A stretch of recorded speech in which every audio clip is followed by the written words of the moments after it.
सुन रहे हैं सुभाष राजा को। असरे में बीत जाला छठिया दिवाली, असरे में बीत जाला छठिया दिवाली।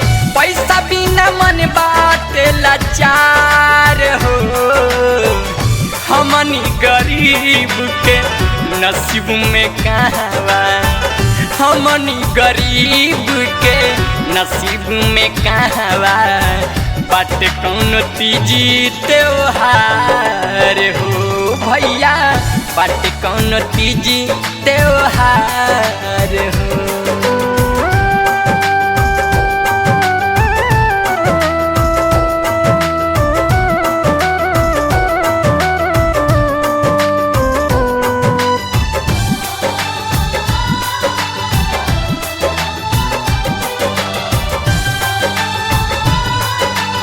संगीत मनोज आर्य। चिंता सतावे रोटी कहवा से जूटी, हाथ बिना नाथ बिना दौरा न उठी। का कहिए भाई, चिंता सतावे रोटी कहवा से जूटी, हाथ बिना नाथ बिना दौरा न उठी। नैना पसारी घर के दुआरी पमाई, नैना पसारी घर के दुआरी पमाई।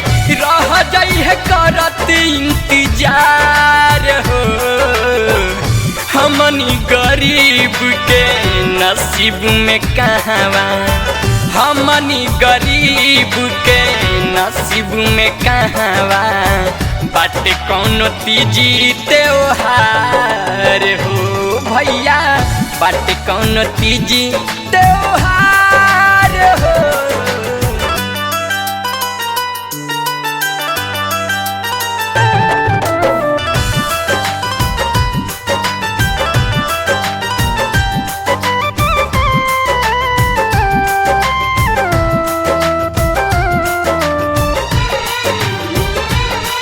आप सुन रहे हैं सुभाष राजा को।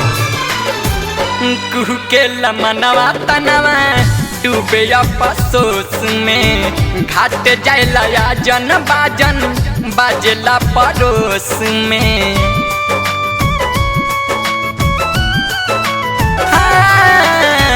कुह के लमनवा तनवा डूबे अफसोस में, घाट जाइला जन बाजन बाजला पड़ोस में। पैसा जुटावे खातिर बनी परदेसी, पैसा जुटावे खातिर बनी परदेसी। ढोतानी मुड़िया पभार हो, हमनी गरीब के नसीब में कहवा, हमनी गरीब के नसीब में कहवा बाटे कौन तीजी त्योहार हो भैया, बाटे कौन तीजी त्योहार हो।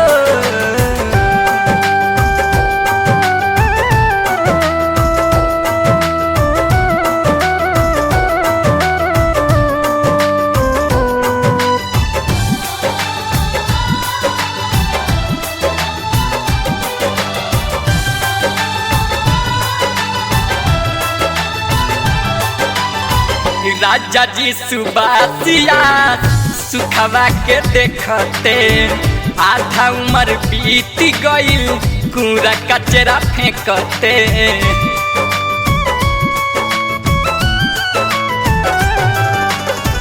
राजा जी सुबासिया सुखवा के देखते, आधा उम्र बीत गईल कूड़ा कचरा फेंकते।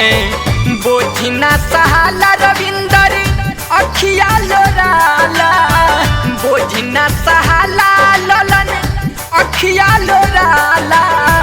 कहता रे आदित्य गीतकार हो, हमनी गरीब के नसीब में कहवा, हमनी गरीब के नसीब में कहवा बाट कौनो तीजी त्योहार हो भैया बाट कौनो तीजी त्योहार हो।